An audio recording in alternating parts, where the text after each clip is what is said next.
So I'm going to give you a multi-million-dollar tip. Thank you. Okay? Love it. All public speaking is speaking to one person at a time in front of many people. I'll repeat that. All public speaking is, great public speaking is having a one-on-one conversation with one person at a time in front of many people. So you connect, you stay one thought with that person, you make sure it lands, then you move on to the next person that might be at the next table, then the next section, then the next section. You don't have to go in a linear way, but you don't want to do back and forth like you're watching a tennis match. You want that to elegantly glide and to touch through the room. But what will have people be amazing and authentic and come across as open and vulnerable, sincere, genuine, humble, which, as you know, in Asia, if you're not humble, you no trust, zero trust, yeah? And I always say the ultimate credibility is a balance between your humanity, your humanness, and your expertise. And we got to have both head and heart. Very intellectual decision, they may not buy if you're doing a really great technical presentation. It's got to be delivered with an energy, emotion, with passion. And sometimes sometimes it's not like dramatic, like emotional, but it's that care or that intense desire to help people maximize their time, their business, maximize their income. And so if people, so it's all in the connection, it's all in your sincerity, what do you want your audience to feel, what are their concerns, speaking to their concerns. We could do a whole... Understanding the audience, right? Asking them, we could do a whole day of talking probably about that stuff. And so then really show up to serve. It's not about speaking to sell, it's about speaking to serve. And if you come with a heart of service, people will feel that. I forget what I'm going to say so many times, but if you're connected to the audience, you look at the right person or you feel, you know what?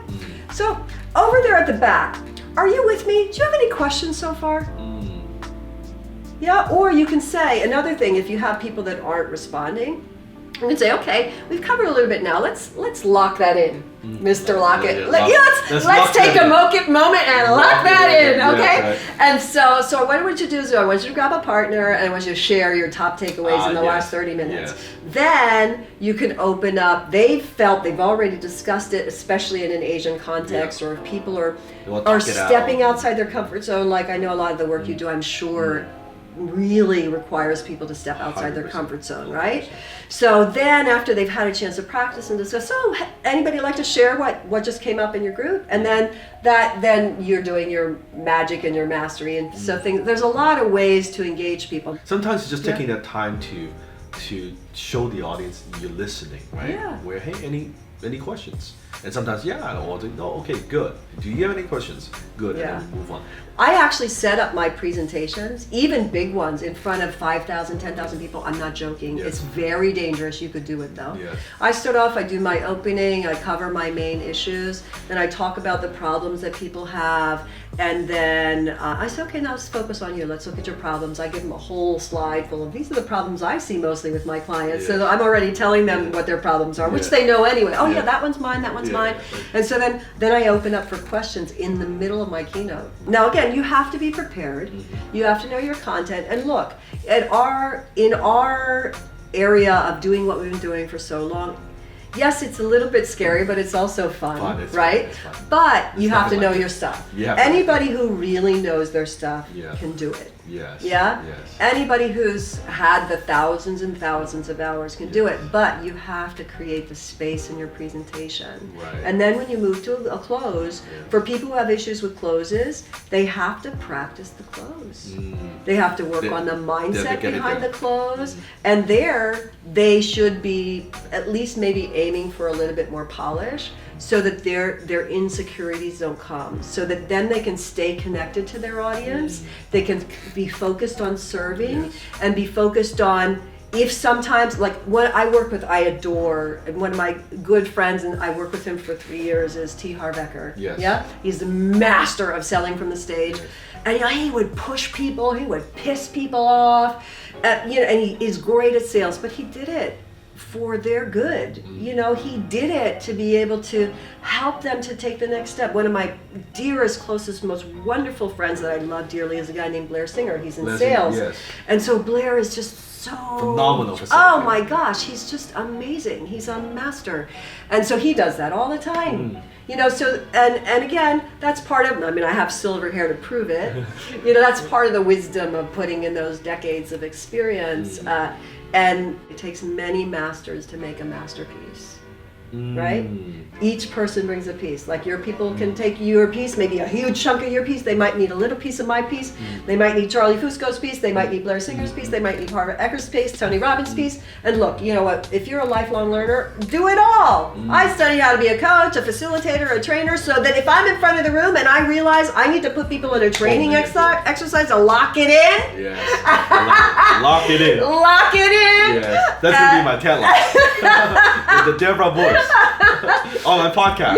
Yeah. And so then you're flipping in there, right? Yes. So all you need to do is have, I'm sure, same thing, a clear goal.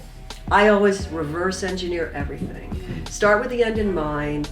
How do you want your audience to feel? Right. What stories and case studies do you need to do there Right. to get there? When you look at how you want your audience to feel, that's going to tell you what words to choose. That's going to tell you, notice now I have my voice more quiet and more silent. It's going to tell you that right approach. So, and we do this naturally when we're in conversation. True. And when I say, when we're having a conversation now, and we do this naturally when we're with our loved ones or when we're really having a good time. And so, but when people get on a stage, they stop being natural. Or get in front of a camera, they stop being natural. Yes. And so that's because they're so self-conscious. And so these tools, I'm always building like a toolkit or multiple tools to be able to pull them out when you need them.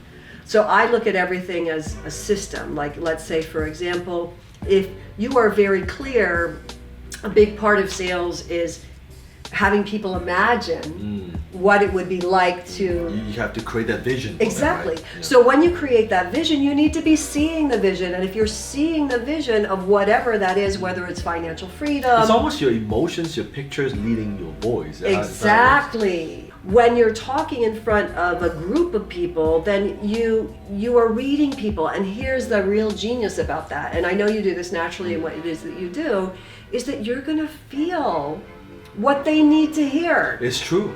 It is very, very true. Because I think as I speak more and more, this is just one day I kind of developed this sense where, example, let's say I'm speaking to a group of 100, round table, I could sense maybe that table there, there's some questions. There's some I should pause. I think there's something they want me to address. Is this like sixth sense? I don't know how to describe it. Yeah, it is. It's being present with the room. Yes. And look, if you are, number one, you have to be comfortable with yourself. And for people who are not used to speaking a lot in public, they need to know their material. There is no way you can get to that level of awareness with your audience without knowing what you're saying. Right. Yeah? But then, and if you can give up this crazy idea that you have to be perfect. And kind of being in control. Like, I want to be precise and control the whole thing. Well, let look, go of that. I want to control all the things that I can control, like the technology, the microphones, the time, the system. I want to control my opening. I need to stay on time. And, I want to control, when you go to a close, it depends on what it is that you're offering and what that next best step is. Many times, sometimes that close, the words you say are very, very crucial. So for some people who may not be natural at it, they have to practice it. And they have to practice it with that intention. And again, one of the things that I say all the time, and in my book, I actually have a book coming out first before $1 Million Voice, which is called Speak Like a Superstar. And so in that book, I show people how to copy people they love. So let's say many people, you have a whole army of people who love you, right? Or somebody loves Michael Jackson. The person I use in my book is Martin Luther King, who had a really powerful message, and I deconstruct. Voice. And I deconstruct, and his words sounded like what they mean. And he took long pauses, and he had that Southern Baptist type of style, which most people don't speak in. But if somebody wants to get better at landing a message and nailing a message, they can practice the last 3 minutes of Martin Luther King's speech, or just take a minute of it. That's what I did. Yeah. That's like at the time I studied like say Tony Robbins. Yeah, exactly. Les Brown. Yeah. All these great motivational speakers, and I try to imitate them, right? Yeah, yeah, you know, yeah. and Zig Ziglar. Yeah. Those guys are. yeah. I speak with mostly all of them. Right, right. Yeah, and I try to, but then later on, once I kind of got a hang of it, then I know I need to develop my own style, right? Yeah. So I kind of learned the basics, the principles, but then I developed my own style. Well, that's good. And how you did, I mean, you did it in a very natural way. I do the same thing with singing. Like if you want to find your signature style singing, you choose 6 different artists you like. Yes. You master each song, and then your own style starts to emerge. So you were very clever to do that. That's super smart.